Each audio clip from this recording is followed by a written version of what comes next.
Hey everyone, what's going on? It's Am I Missing Something? It's Matt. And it's Zach. This is more of our commentary show if you haven't joined us for one of these before. And we really are just here to talk about a particular topic. We're not really doing a review. We're not putting any lists together. We're just kind of shooting the shit about things that are going on in music or things that, we kind of ask ourselves like, wonder if I'm missing something about this. Hence, am I missing something? So this time you've clicked the picture. I'm sure a lot of you are very, very curious because it's Slayer. And everyone loves Slayer. One more time. Slayer! We'll do breaks throughout the episode where we just scream Slayer for you to really capture the vibe. But chances are, if you've been to any hard rock show, not even metal, but hard rock show, you've heard at least 5 drunk people or sober people who are just very excited scream, "Freebird!" and Slayer. Slayer is said like screaming Slayer at a metal show is basically the equivalent of screaming Freebird at a classic rock show. It doesn't matter if Slayer is not even on the bill. There will literally be dozens of people just screaming Slayer, especially if they catch someone wearing a t-shirt, which I'll share a fun story about that a little later on. But there is just no other hard rock metal band out there that has captured a enormous frenzied level of loyalty and support among fans. What made me finally go, you know what, Matt, we need to do an episode about this. I don't even think I really told you what made me finally go, oh, you know what, we should talk about Slayer fandom. Nope. Is a little fun trivia fact for you. Phish's Michael Gordon, their bassist. Fish. How do we go to Fish? Oh, I'll get there, buddy. Don't jump ahead. The bass player of Fish, Mike Gordon, shares a birthday with Mr. Kerry King himself of Slayer. Of course, if you follow us on any of our social media channels, you know I like to wish people a happy birthday with some fun birthday-themed posts. And I'm like, wow, this is weird. Kerry King and Mike Gordon, same birthday. What in the world do they have in common? And it kind of dawned on me in that, yes, 2 very different bands, 2 very different types of musicians too.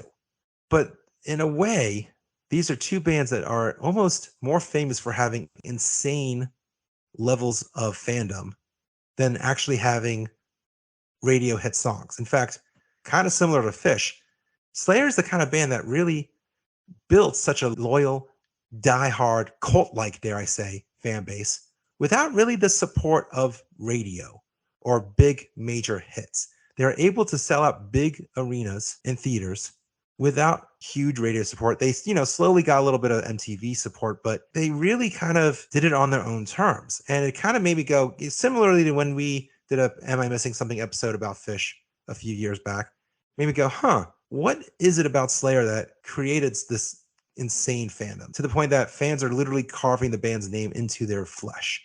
People will fight in Slayer's honor if they think even someone is, dissing their beloved Slayer.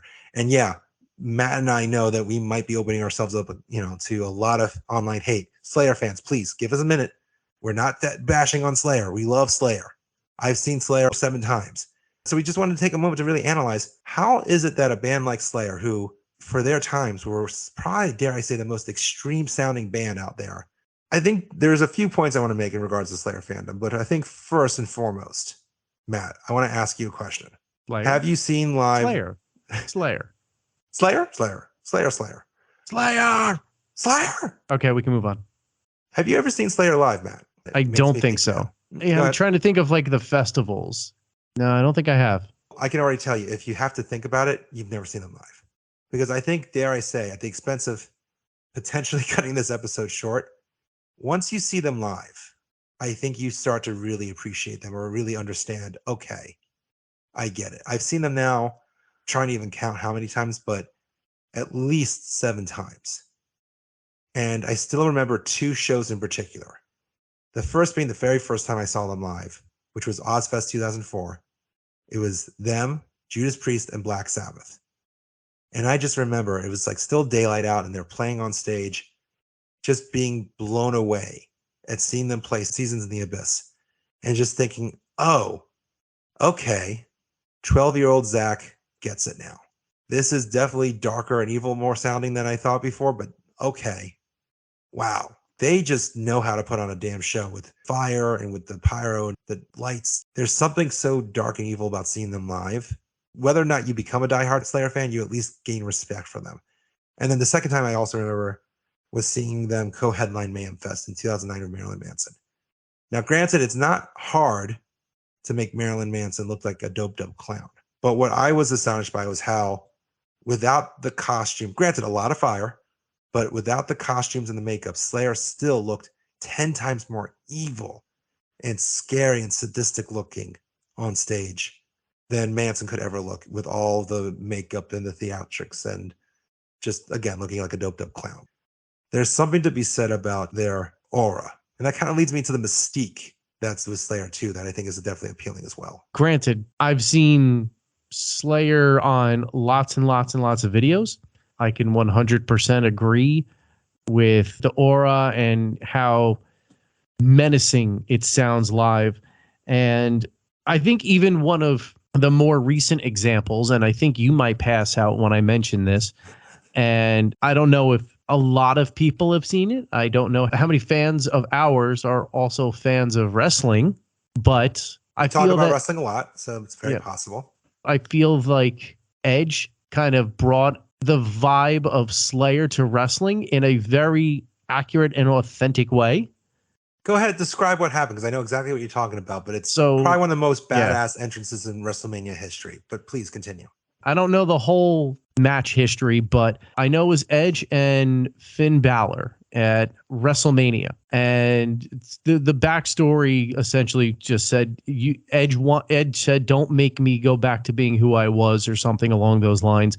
And then he ends up showing up at WrestleMania using South of Heaven as his entrance theme, and comes up out of the stage wearing a mirrored skull mask with all of the fire and pyro that you would probably see at a Slayer show, and just very authentically recreating the vibe of Slayer and the evilness of Slayer. Something to kind of also add a little bit more context here is that that particular match that he was having with Finn Balor was a Hell in a Cell match, South of Heaven being very good for that.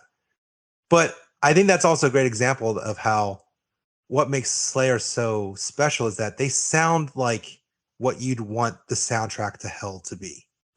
Total missed opportunity these last couple of days with the smoke covering New York and New Jersey and making it look like the end of days. Honestly, Slayer would have been the perfect soundtrack for all of that to happen. It would have made it 10.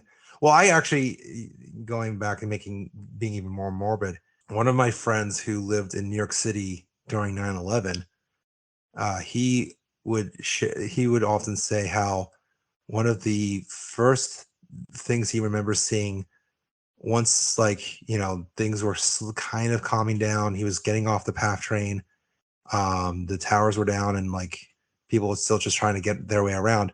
One of the first things he saw leaving the PATH train was poster advertisements for Slayer's album God Hates Us All, which came out on 9/11.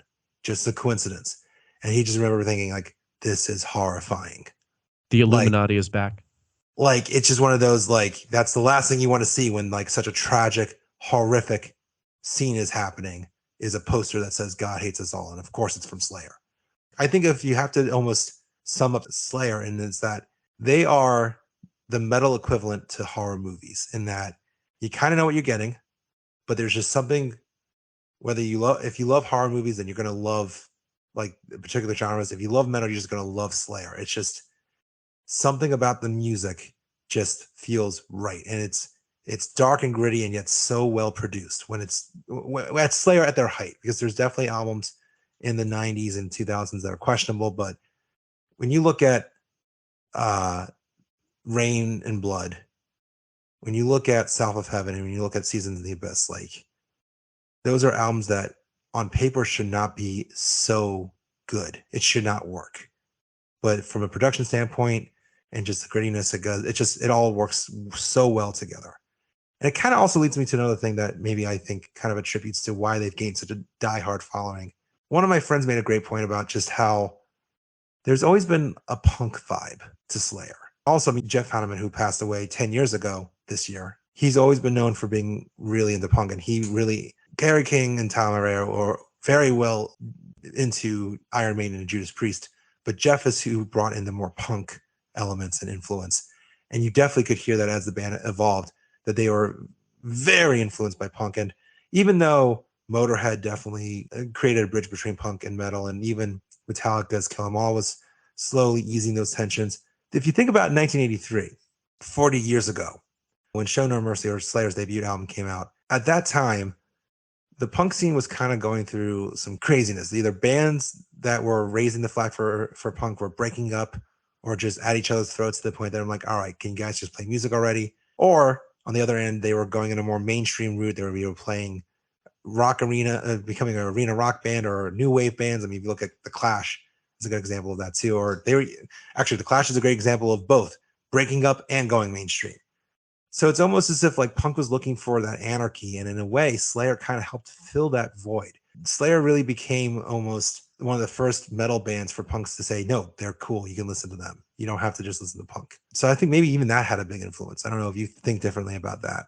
No, I kind of agree with that. If you think about like bands like the Dead Kennedys as well, they're very like anarchy, like pro anarchy and anti-establishment. And even if people don't listen to the Dead Kennedys, they're one of the bands that they'll have on their punk jacket or whatnot. And that's kind of the same thing with Slayer and people wearing like their denim battle vests. You're inevitably going to have a Slayer sticker on there or a patch on there because of what they represent. They're the same thing. Like as Metallica, I think, became more mainstream, and Metallica went the route of mainstream. Like if you think about it, like 1986 is a very pivotal point for both of the bands.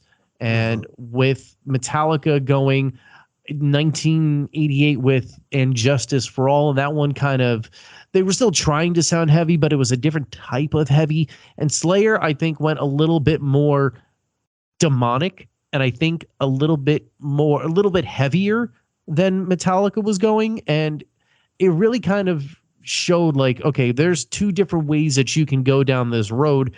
And I think where Metallica when it was more accessible to metal fans, and like you really had to be like a true die-hard metal fan to follow Slayer down the path that they were going down. But you also, with your punk influence, say that they were attracting other fans of more extreme types of music to a band that had started to become bigger and bigger and bigger. So you did have two different, very different, I think, sets of fans, even though they're all united underneath the banner of metal. It's interesting you mentioned about just the time period too, because I hate to, again, make us all feel old, but 35 years ago, South of Heaven came out. At the time, it definitely did seem like a gamble that they released an album like South of Heaven after the successful Rain and Blood. But I would even argue that at the time period of where the music industry was, you could make a gamble like South of Heaven in 1988. For whatever reason, it seems like in the late 80s, early 90s, it was more appreciated when bands went darker and heavier. And maybe it's because it was harder for fans to find new music, and that when those who did want extreme music turned off when bands like Metallica were going in a more mainstream direction, which is crazy to say about And Justice for All, but at the time, compared to some of the other albums out there, definitely was. It was more appreciated, and it makes you wonder, like, could a band do that today? And I don't know. I think it would not be fair to not give credit to Rick Rubin also, to a certain degree. You keep hearing us and everyone talk about how amazing Rain and Blood was as an album and how revolutionary it was. And it's a big part of it is because of Rick Rubin. I mean, if you think about it, at the time, it seemed kind of weird that a band like Slayer would work with Rick Rubin, or really if Rick Rubin and Def Jam working with anyone that wasn't hip-hop, let alone a band as extreme sounding as Slayer. And even Rick Rubin actually revealed this recently. Because of his inexperience with working with rock bands, he was able to more so focus on the precise timing and just the extreme sound nature of the band, as opposed to trying to make them sound like a rock band, which worked to Slayer's advantage, I would say, because, again, we rave about Rain and Blood, and I think it's a big part of it's because, not just because of the songs, but because of Rick Rubin's production. And even later on, in the band's career, Rick Rubin really did. I mean, he almost became a fifth member in a sense, an unofficial fifth member, until Slayer and Rick Rubin kind of parted ways business-wise on less than great circumstances. He really almost served as an honorary member, helping the band really just go from the extreme thrash metal sounding band to something that was larger than life.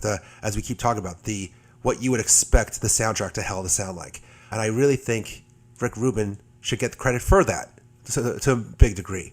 And I would even argue that his production helped make Rain and Blood such a huge success, even despite the fact that Columbia Records, who is Def Jam Records distributor, didn't even distribute that album. It had to go through Geffen, and even because, and to clarify, because again, how controversial Slayer is, the song "Angel of Death" with all of the themes and the descriptions of what was happening in the concentration camps by the Nazis, it turned off a lot of labels from wanting to even touch it and to push it.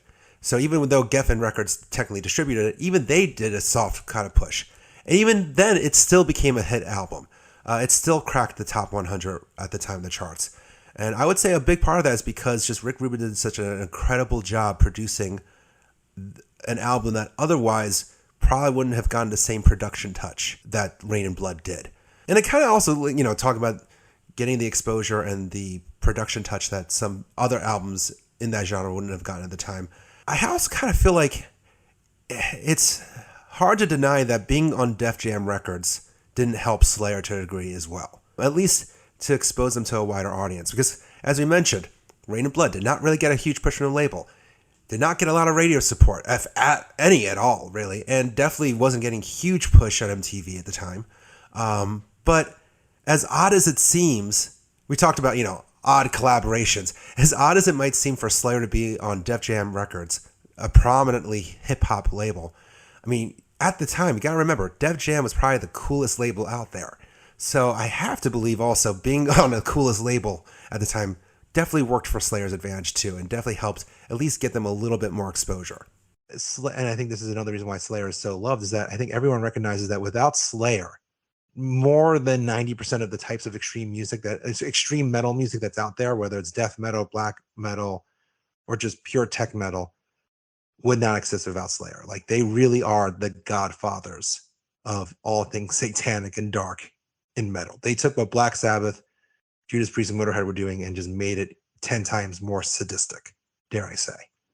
I think that, like, your favorite bands in the 80s, and it being the 80s, you're willing to forgive more than what you are now, right? Because now, at a flip of a switch, you're able to go into millions and millions and millions of different songs. Like, what did you have in the 80s? You had the record store where you had to shell out money, and then you had radio that was, radio was way better in the 80s, but it still didn't play everything, right? Mm-hmm. So just maybe if you're lucky, Headbangers Ball would play something more extreme or heavy. And that'll introduce you to new music, no doubt. But if you think about it, whenever you have your favorite band putting out an album, and it, like, even in the 90s, like when you had your favorite band put out an album and when you bought it, even if it wasn't the greatest album, you would still play it and play it and play it because it's your favorite band and you had nothing else to go on at those points in time unless you were willing to shell out more money. Now, for a nominal fee of $10 to $12 to $15 a month, you've got the entire history of music in one app. It's a very different time and a very different place where you're going to start building a fan base. If you think about it now, right? One of the big things in music right now is like the bands who don't appreciate their fans. Do you really think that if Slayer and them didn't appreciate their fans, that they would have as many fans as they have now? Like, bands now need to realize that at a drop of a hat, you're gone. And they don't, because they think that new people are going to just discover them again and again and again, because it is so easy to find music now. But back in the 80s, if, Slayer went out and said, screw all of our fans, you're not paying attention to us, or you're not applauding, or you're being a shitty audience, we're going to walk off stage. Do you really think you're going to have fans and you're going to be around anymore? No. To clarify, though, when we say taking a gamble on music, or, you just listen to it no matter what it is, it helps that it's still great music too. Because, like, that's the thing, is that just because it's different doesn't make it. I was listening to Slayer again, just getting myself ready for this episode, and man, there is a set, like there's something about the musicianship that regardless of how different South of Heaven might be from Rain of Blood or even the earlier stuff or Hell Awaits, it's still just awesome.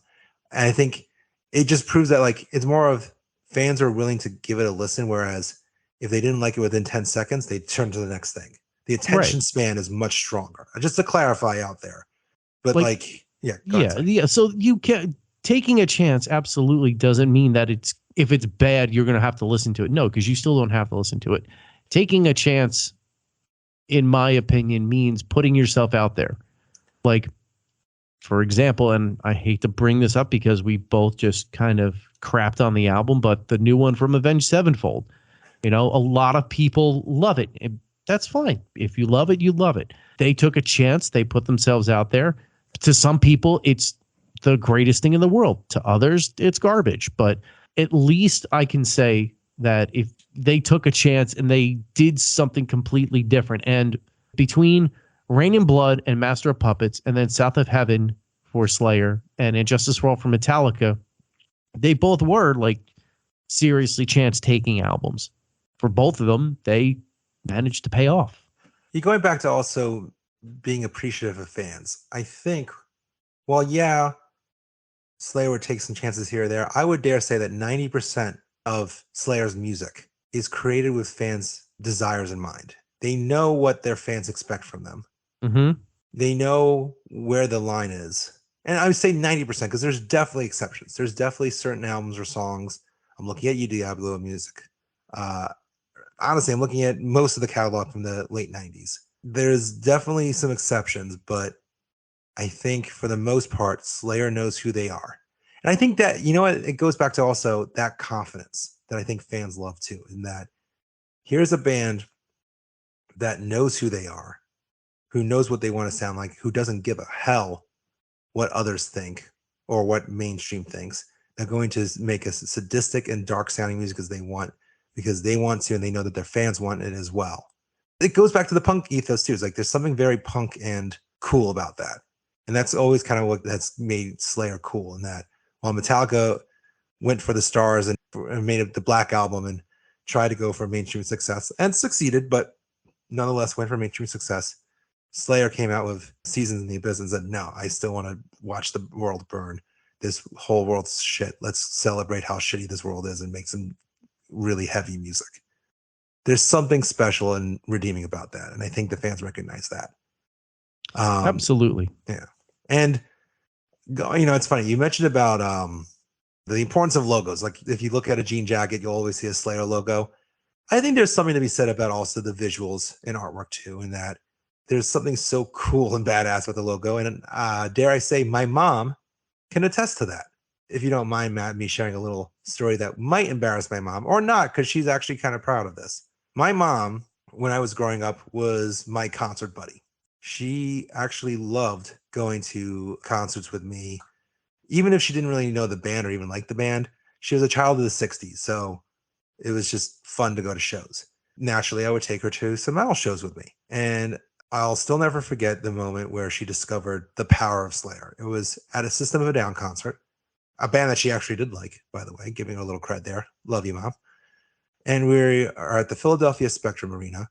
We're walking around, and she decided on a whim just to take my Slayer t-shirt. And of course, there's some very gruesome looking Slayer shirts, but she particularly liked that this one was just the plain Slayer logo on it. We're walking around the arena, and I felt like every 5-10 minutes, some drunk guy screamed at her, Slayer!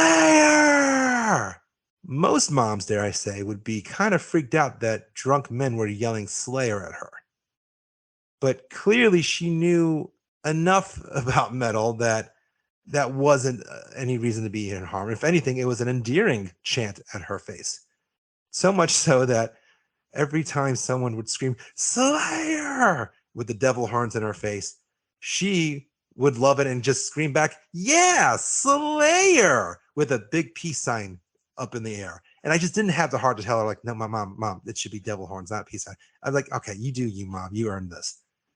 And I kid you not, ever since that show, even still to this day, even though I don't go to concerts with her that at all, really, unfortunately, but for years and years to come, she would still be like, Zach, can I wear my Slayer shirt to the show? Is this an acceptable show to wear my Slayer shirt? AKA my Slayer shirt became her shirt. Like I never ended up being able to wear that shirt again. She stole it from me. And of course, even though she would ask me if she could wear that Slayer shirt to that concert they were going to, she was going to damn well wear it. God damn you if you tried to stop her. But of course, she earned it. I'm like, yeah, Mom, you can wear the Slayer shirt. And even when we would actually go see Slayer together, she would still wear the shirt. And we've had episodes in the past where we talked about how it's a no-no to wear the band's shirt that you're going to see live. But I'm like, you know what? Damn it. If anyone has deserved to wear the shirt of the band that they're seeing live, it is my mother, damn it. You let her wear her Slayer shirt to see Slayer. So fast forward to Ozfest 2010. We're about to go. It's of course, the day festival. So we're trying to get out the door. And she's freaking out. She can't find her Slayer shirt. She's like, I can't go. We need to, I'm freaking out here, Zach. I need to find my Slayer shirt. I'm like, Mom, we have to go. Just wear this cool Guns N' Roses shirt. She turned to me, horrified, as if I had just suggested the world's greatest sin. And she just goes, but it's not the same. I finally convinced her to leave wearing a Guns N' Roses shirt. She's pouting the entire freaking time. We get to the venue. We're in line to get food. And this young couple behind us goes, oh, cool Guns N' Roses shirt. You would think that would like pepper up going like, oh, okay, I guess this was cool. No, my mother turned to them like a pouty kid and just, I'm like, Mother, the nice young couple gave you a compliment. What do you say? And she's still shrugging like a kid, not wanting to be there, as if I dragged her to the theater. She's like, thanks, but I have a cool Slayer shirt at home. I'm like, Mother, I'm going to take you home if you're going to act like this all day. No pretzel for you, Mother, if you're going to keep this attitude up. But for those of you concerned that she lost her Slayer shirt for good, don't worry. I don't know where it was, but she found it. And yes, to this day, she still loves wearing her Slayer shirt to concerts whenever she can. So she doesn't have another one? Again, like I mentioned, she loves the fact that it's just like the cool Slayer font. It's not too gruesome because, again, she's a mother. She can't have the skull t-shirt with the blood coming out of its mouth and fire in the background and swords all over. It needs to be respectful. So it's like literally it gives her the cred without being overly gruesome. And she still loves that shirt to the point that when I did a Mother's Day post for her on Instagram a few years back, I said, Happy Mother's Day. And I posted a photo of me and her with her in her Slayer shirt.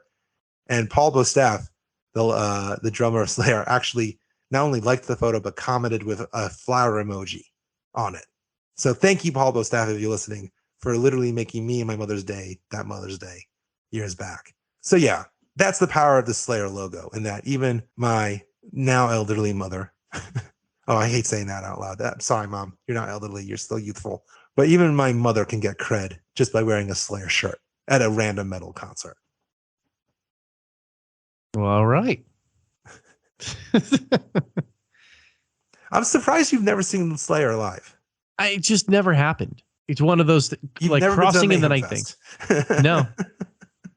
It's like whenever I have something to do, Slayer would be around, or the festival that they're on would be that day, and I couldn't.